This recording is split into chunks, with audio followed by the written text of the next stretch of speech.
Hey, everybody. I am Stephen Boster here with the Pastors Compass Community Group, and I am hanging out with Mr. Dr. Matt Tanner. I almost did a whole bunch of other things. Matt, say hey to Mr. everybody.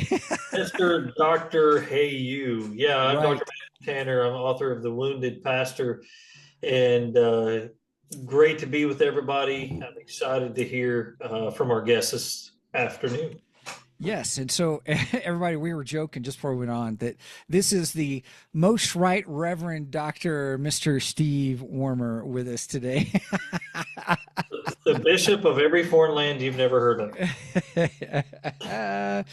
well, Steve is just a great all around guy. And probably, to be open with you, probably one of the most genuine men I've met in my life. And we are going to have a talk with him about him, his ministry, who he is, his heart, his passion, and really why he is a trusted partner here with us at the Pastor's Compass. And we're going to have other contact information if you decide you want to get a hold of him and talk with him. And he is an incredible encourager. I love his Facebook posts, so make sure you friend him on Facebook because he's always putting in great quotes. And he even texted me one, and I was like, I needed that today. So, Steve, I just publicly saying I appreciate that. Thank you. Absolutely. Ah, you're welcome. I just want to know, Stephen, why don't you introduce me like that? I mean, that was good. You like that? That was good. That's for discussion after the meeting. No.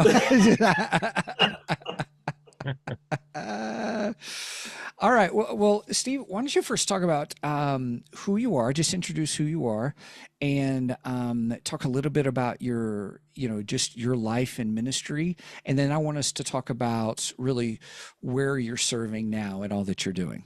Sound like a plan? I'm I'm I'm just one of the guys. That's right. This is awesome.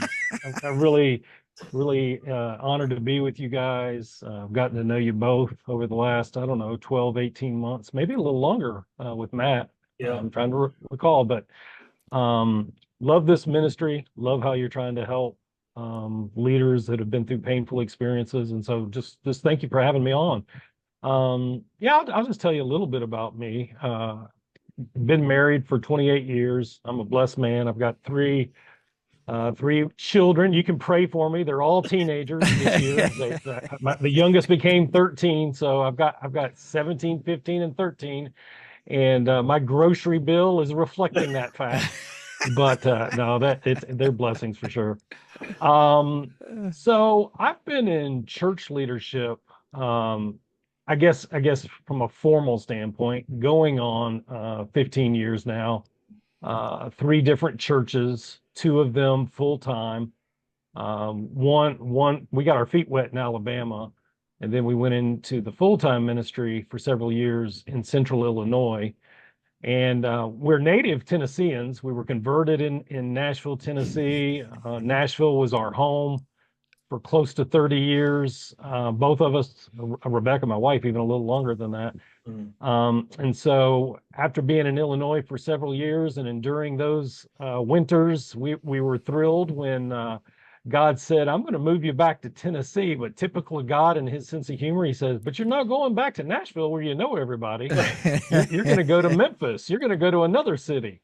So it was challenging leaving a lot of people that we had learned to love there in Illinois, but thrilled to be back in Tennessee, which we've been now. Gosh, it's hard to believe we've been here 4 years. We moved here in June of 2020. If you might remember something going on in the world at that time. So that was an Right. interesting time to move and serve a new church. So Hmm. that's a little bit about me. Absolutely. Whoa. Well, I will say this. I am feeling your pain on the grocery bill. My youngest is in my family. He's 14 and he is getting ready to go into ninth grade and he is already in football camp. Ooh. So just to Mm. give you an inclination, we bought from Costco those, that big old 14 pack of ballpark hot dogs, the big old hot dogs. It has not even been 24 hours yet, and he's eaten five. Yeah. Yeah. Good. Steve, I was actually thinking it's been probably 2 years or more that when we got connected. And as I was finishing up the Wounded Pastor, we got connected through a mutual friend, a guy named Jason that I went to college with. And what's funny, don't tell Jason, but I talk to you more now than I do him. So, uh, that's okay. But yeah, it's been about 2 years now. Wow, that's crazy. Yeah. The older I get, that saying, time flies.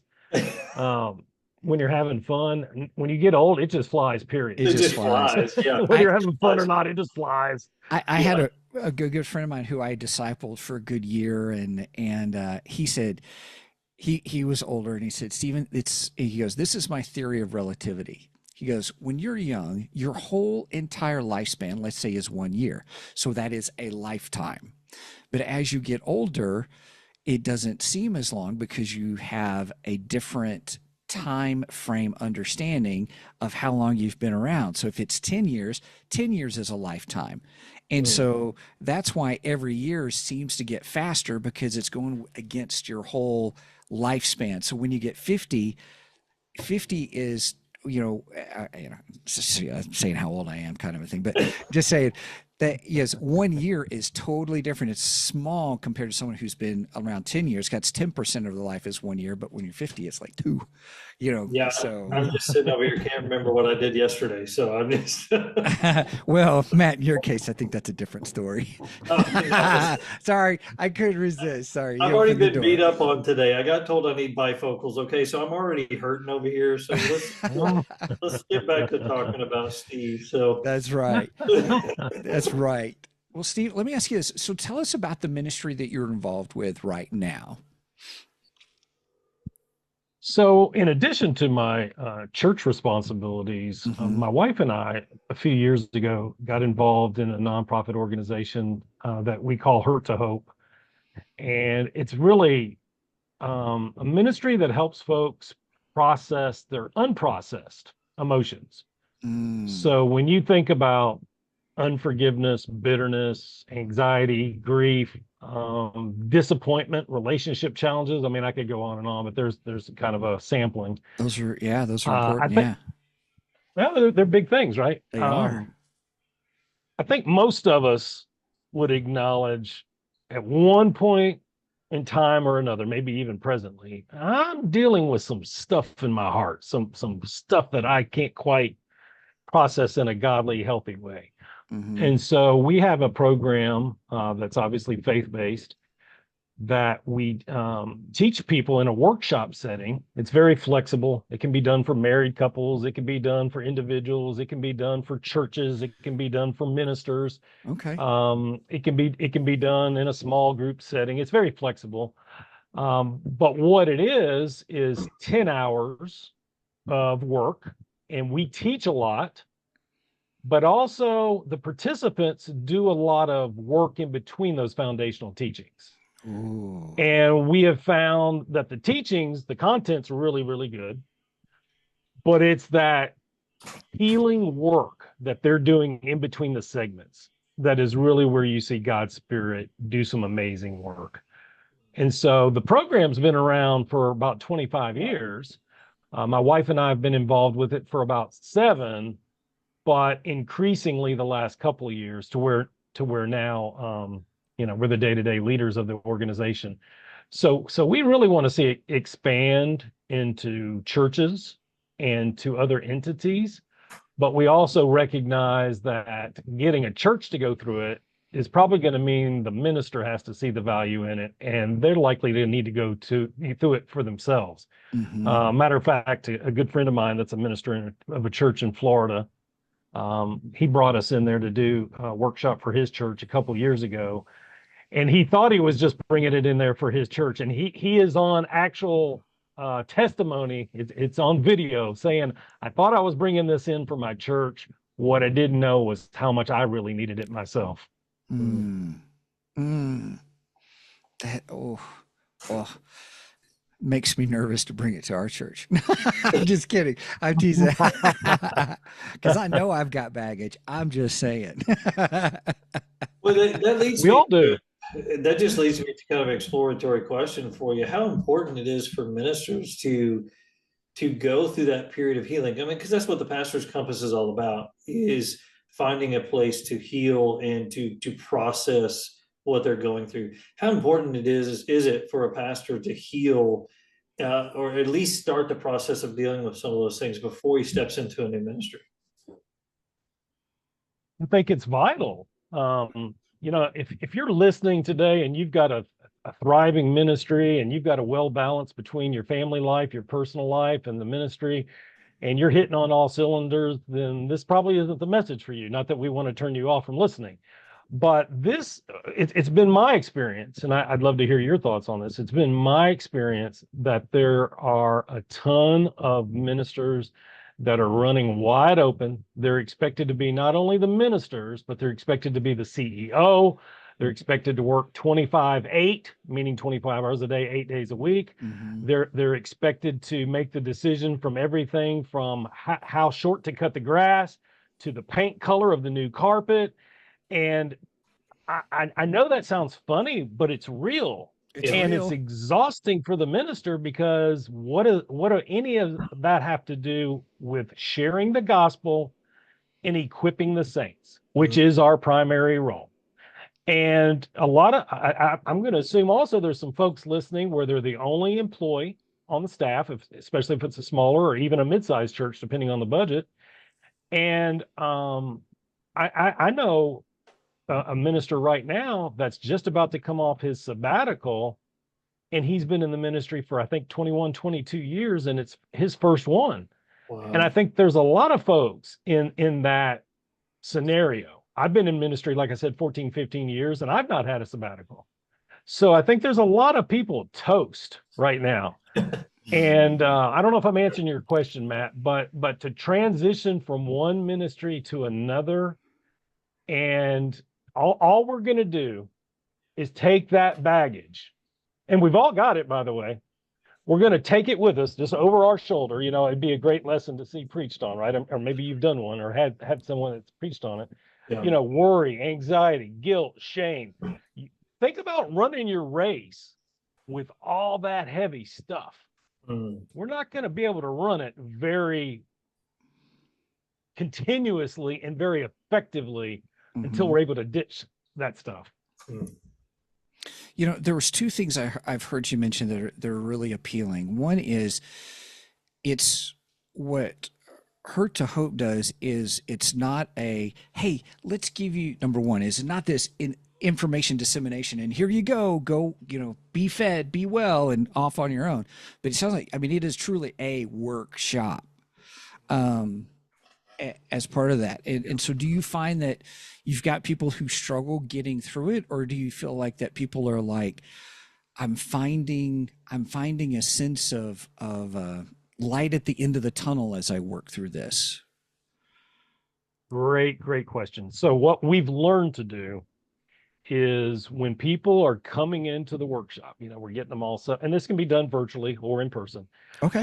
When they're coming into the workshop, before we lay out the ground rules and the what to expect and all that, they have workbooks, and we ask them to just jot down. Nobody sees this but them. Somewhere in their workbook where they'll find it, jot down the 3 descriptive words that they're feeling right at this moment. Okay. And then they store that away. And then at the end of the workshop, we come back to that, and we say, as we're wrapping things up, we say, I want you to write down, go back to that, and underneath that, write 3 words that describe how you're feeling now that you've gone through the workshop. This is simple, right? This part of it's simple. Yeah.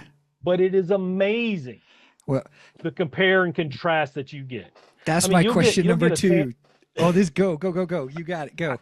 That's awesome. So you'll get stuff like anxious, cautious, hopeless, discouraged, and some, cynical, hopeful, cynical, cynical, absolutely. So that's your sampling there. And then afterwards, peaceful, hopeful, content, recharged, refreshed. And it's like, God did that. God had to have done that in our time together. So that's kind of a sampling of, and I would say this, you didn't ask this question. I would say I have met maybe one person in all the years that I've been involved that didn't get the results they were hoping for, Mm. but they also didn't do all the work. Okay. Yeah. So, So doing the work is important. Yeah.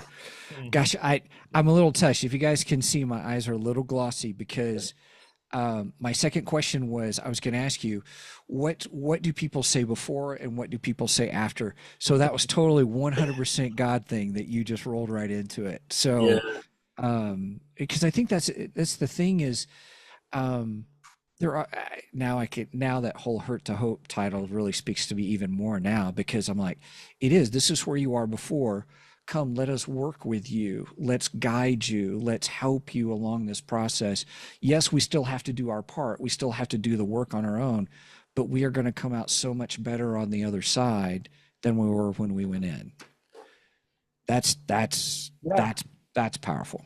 Yeah. And Steve, I'm going to give you a chance to brag on the ministry. We spent enough time together. I know you as a brother, and you won't brag on yourself, but brag on the ministry and like give me a success story. You can change the names to protect the innocent, or in my case, protect the guilty. But give me a success story of Pastor Joe went through. I mean, and just kind of show what Hurt to Hope has done. For especially a pastor, if you can. Well, for a pastor, Or even an individual. well, I mean, it all kind of goes together. well, the pastor part is kind of an early process. We just did our first pastors workshop a couple months ago for a denomination up in Illinois, Hmm. and it was amazing. I know we had a testimony from one guy that's I think it's on our YouTube channel that we can direct people to. But I think the big takeaway from that was those pastors had a safe place for a few hours and for a couple of days. And so I'm not gonna go into details, but just listening to them in the breaks, because we're having lunch together for 2 days, you're having some breaks after some work's done, and them sharing their I'll just be candid with you, some of their horror stories in the ministry. And I'm still a colleague of theirs. I'm still understanding what they're saying because I'm experiencing my own. And ministers definitely need a safe place. This is a great community, and the Pastor's Compass is another tool, right? It's a great community where we can feel like we don't have to do this alone. Absolutely. Yeah. Absolutely. I I'm just going to open up. I think when I went through the things that I went through, that aloneness was was very prominent. You felt on your own. Now, I will say I was blessed that God put in. There was a couple of men who who came side by side and said, "Hey, as a fellow brother in Christ, let's talk. How you doing? What's going on? What can I do to help?" Or, and sometimes just having that listening ear of someone that is not going to let me, what's the word, just complain, but at least hears me out and says, "Okay, now that you said that, what's next?" Yeah. It wasn't just to stay where I was at; it was always to push forward. And I wish I had known about many of, like Hurt to Hope. I wish I had known about, wounded leadership, those kinds of things. And, Mhm. and, and as much as I want us to get the word out there to everybody, I think the biggest thing is there are a lot of pastors that are going through a whole lot. And any way we can get the word out to let them know, hey, here is a place. And it may be one of those things where those who hear this and they get connected, Steve, with you, they get connected through the Pastor's Compass, but at least hopefully we can have just a network of saying, hey, I did this. I did Stephen Foster's thing. That's no big deal. But Steve Warmer thing, That's where you got to sign up. I'm not trying to say you're better or I'm worse or anything like that. I just mean from the point of view is we want to make sure we have a network of things that may work for some people that may they connect with, because that's what we want. We want healing and restoration to the men and women that God's called to be in ministry, and whatever that may look like. And I think a lot of times, and I have to, I just, Matt, I just have to applaud you even on the aspect of saying, hey, pastors' wives need to have connections as well. And so we made sure we have that in the community, a place where pastors' wives can get together and encourage each other and say, been there, done that. Let me help you. And so, Steve, I just appreciate your insight and your experience and your dedication to just helping people move beyond where they've been to a place of hope. I appreciate it. I mean, I think what I sense us doing here is we're just having dialogue. And Mm-hmm. dialogue's the beginning point of healing, right? And I think pastors just want to know there's tools out there. Hmm. There's hope out there. There's enough resources. Matt and I talk about this all the time. There's enough hurting going on, unfortunately, that Yeah. there's enough resources to help, but a lot of folks don't know where they are. So we're just Mm-hmm. bringing attention to it. We're here. We just want to help. And I think that's why we're all on this call. Mm-hmm. Yeah, Excellent. that's exactly why we're bringing this together. Because when I wrote The Wounded Pastor, I did the study and I wrote it because I could not find any resources to help me. Now there may have been a few out there, but they were harder to find, and that's where Hurt to Hope. You guys are kind of bridging a middle gap there because you work with the hurt of the churches, but it can also feed the pastors in that as well.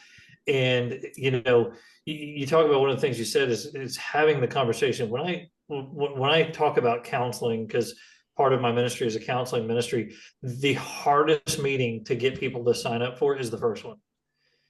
If I can get them to sign up for the first one, start talking, start sharing their story, then they find hope, they find healing. They seems like you've got them. You can kind of get them into the process. So that's what we're trying to do. Is this? Let's identify. Let's admit that we're hurt.